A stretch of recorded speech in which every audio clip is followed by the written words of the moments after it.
శ్రీమాత్రే నమః. Welcome to జ్యోతిష్య జ్ఞాన దీపిక. ఈ వీడియోలో సింహరాశి వారు 2025లో ఎటువంటి ఫలితాలు కలుగుతాయి సింహరాశి వారికి అనే అంశం తెలుసుకుందాం. 2025లో సింహరాశి వారికి కలిగే ఫలితాలు. 2025 మార్చి 29 తర్వాత సింహరాశి వారికి శని 8వ ఇంట లోహమూర్తిత్వం పొంది సంచరిస్తాడు. అంటే అష్టమ శని మొదలవుతుంది సింహరాశి వారికి. మార్చి 29 నుంచి లోహమూర్తిత్వం పొందాడు. గురుడు మే 14 నుంచి 11వ ఇంట లోహమూర్తిత్వం పొంది సంచరిస్తాడు. రాహు మే 18 నుండి 7వ ఇంట సువర్ణమూర్తిత్వం పొంది సంచరిస్తారు. సింహరాశి వారికి శని అనుకూలత లేదు, శని అనుకూలంగా లేదు, కాస్త ఇబ్బందికరమైన పరిస్థితులు కలగజేస్తుంటాడు. గురుడు రాహుగ్రహము అనుకూలంగా ఉన్నాయి. ఏప్రిల్ తర్వాత అంటే మార్చి 29న శని అష్టమంలోకి సంచరించిన తర్వాత అంటే ఏప్రిల్ నెల నుండి చిన్న చిన్న అనారోగ్య సమస్యలను కలగజేస్తూ ఉంటాడు. మానసిక శారీరక అనారోగ్య సమస్యలు కలగజేస్తూ ఉంటారు సింహరాశి వారికి. వృత్తి యందు కొంత ఇబ్బందికరమైన పరిస్థితులు, అంటే చేస్తున్న వృత్తిలో ఛాలెంజెస్ ఎదురవుతూ ఉంటాయి. ఇబ్బందికరమైన పరిస్థితులు అంటే ఛాలెంజెస్ ఎదురవడం, అంటే అధికారుల నుంచి విమర్శలు రావడము, లేదా చేస్తున్న పని అనుకున్న సమయానికి అవ్వకపోవడము, ఎక్కువ టైం తీసుకోవడము, కాస్త టెన్షన్స్ ఎక్కువగా ఉండడము, ఇటువంటి పరిస్థితులు వస్తుంది. ఎవరైతే ఉద్యోగం మారాలి అని అనుకుంటున్నారో వాళ్ళు మార్చి 25వ తారీఖు లోపల ప్రయత్నాలు కంప్లీట్ చేసుకుంటే మంచిది. ఈ అష్టమ శని మొదలైన తర్వాత ఉద్యోగంలో మార్పు అనేటటువంటి ఆలోచన ఎక్కువగా చెయ్యకపోవడం మంచిది. కాస్త ఛాలెంజింగ్ ఎన్విరాన్మెంట్ ఉంటుంది కాబట్టి అదే ఉద్యోగంలో కొనసాగుతూ ఉండడం మంచిది. ధనవ్యయం ఎక్కువగా జరుగుతుంటుంది, అధిక ధనవ్యయం అనేది జరుగుతూ ఉంటుంది. అనవసరమైన ప్రయాణాలు చేస్తూ ఉంటారు. శారీరక శ్రమ ఎక్కువగా ఉంటుంది, నిద్ర సరిగ్గా ఉండదు, సమయానికి నిద్ర ఉండదని చెప్పొచ్చు.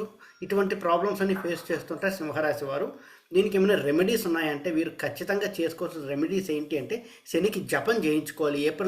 మార్చి 29 తర్వాత అష్టమ శని మొదలయ్యాక ఏప్రిల్ మే జూన్ నెలల్లో అష్టమ శని వలన కలిగే ఇబ్బందుల నుంచి కష్టాలని తగ్గించుకోవడానికి శని జపం చేయించుకోవడం చాలా ఉత్తమమైనటువంటి రెమెడీ వీరికి సింహరాశి వారికి. ఇక గురుగ్రహం అనుకూలత వలన రాహుగ్రహం అనుకూలత వలన కొంతవరకు బాగానే ఉంటుంది. కొంత ధనం చేతికి అందుతూ ఉంటుంది, సమయానికి చేతికి అందుతూ ఉంటుంది. ధనవ్యయం అయినప్పటికీ కూడా జీతభత్యాలు కొంతవరకు పెరుగుతాయి, ధన లాభాలు అనేవి కలుగుతూ ఉంటాయి. అవివాహితులకు వివాహ భాగ్యం కలిగే అవకాశం ఉంటుంది, కానీ ఎంతైనా డిలేగా ఉంటుంది. ఆ శని ప్రభావం వల్ల కొంత డిలే అనేది ఉంటుంది వీళ్ళకి. సంతానం లేని వారికి సంతాన భాగ్యం ఉంటుంది. విదేశీ ప్రయాణాలు చేస్తారు. ఎక్కడైనా విదేశాలకు వెళ్ళాలనుకున్న వారికి విదేశీ ప్రయాణాలు తరచుగా చేసే అవకాశం ఉంటుంది, తరచుగా ప్రయాణాలు చేసే అవకాశం ఉంటుంది సింహరాశి వారికి. ఇక రాహుగ్రహం సప్తమంలో సువర్ణ మూర్తిత్వం పొంది సంచరిస్తుండడం వల్ల ప్రేమ వివాహాలు సఫలీకృతం అవుతాయి, కానీ ఇంట్లో వాళ్ళ తిరస్కారం ఉంటుంది. అంటే వాళ్ళు ఒప్పుకోరు, వాళ్ళని ఎదిరించి వాళ్ళని కాదనుకుని ప్రేమ వివాహం చేసుకోవాల్సి వస్తుంది. ఫ్యూచర్లో వాళ్ళ దశానుకూలత బట్టి జరిగేవి జరుగుతూ ఉంటాయి. ఎవరైతే వ్యాపారంలో ఉన్నారో వ్యాపారంలో కొంతవరకు లాభాలు ఉంటాయి, కానీ కొత్త పెట్టుబడులు పెట్టకపోవడం మంచిది. ఈ అష్టమ శని నడుస్తుండడం వల్ల చాలా జాగ్రత్తగా ఉండాలి సింహరాశి వారు. కొత్త పెట్టుబడులు పెట్టకూడదు. ఉన్న వ్యాపారంలో లాభాలు అనేవి గడిస్తారు, కానీ వ్యాపారంలో కూడా కొంతవరకు జాగరూకత చాలా ముఖ్యమైనటువంటిది. ఎవరో ఒకరు సన్నిహితులు కావచ్చు, మీ యొక్క పార్ట్నర్స్ కావచ్చు, మళ్ళీ మోసం చేసేటటువంటి సందర్భాలు ఉన్నాయి. సో చాలా జాగ్రత్తగా వ్యవహరించాలి. మొత్తం మీరే చూసుకోవడం చాలా మంచిది. వేరే వాళ్ళని నమ్మి అప్పగించడం అంత మంచిది కాదు. మొత్తం మీరే చూసుకుంటే చాలా ఉత్తమమైనటువంటి విషయం సింహరాశి వారు.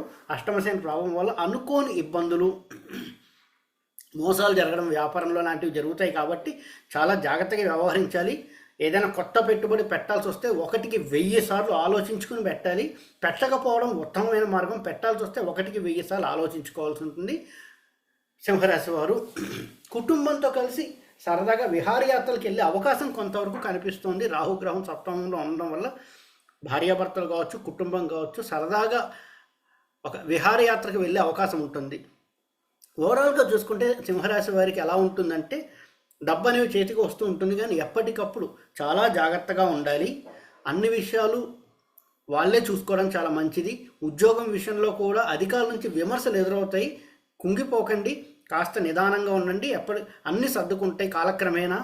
అధిక శ్రమ, పని ఒత్తిడి పెరిగిపోతుంది, ఆలస్యంగా నిద్రపోవచ్చు రావచ్చు, నిద్రలేని సమస్యలు ఇటువంటివన్నీ ఎక్కువగా ఉంటే సింహరాశి వారికి దీనికి చెప్పుకోదగ్గ రెమెడీ ఇందాక చెప్పినట్టుగానే శనికి జపం మాత్రం చేయించాలి. శనికి జపం చేస్తే కొంతవరకు పరిస్థితులు చక్కబడతాయి. ఈ వీడియో కనుక మీకు నచ్చినట్టయితే లైక్ చేయండి, మీ ఫ్రెండ్స్ అందరితో షేర్ చేయండి. మరిన్ని వీడియో నోటిఫికేషన్స్ కోసం మా ఛానల్ సబ్స్క్రైబ్ చేసుకోండి. ఓం నమో నారాయణ.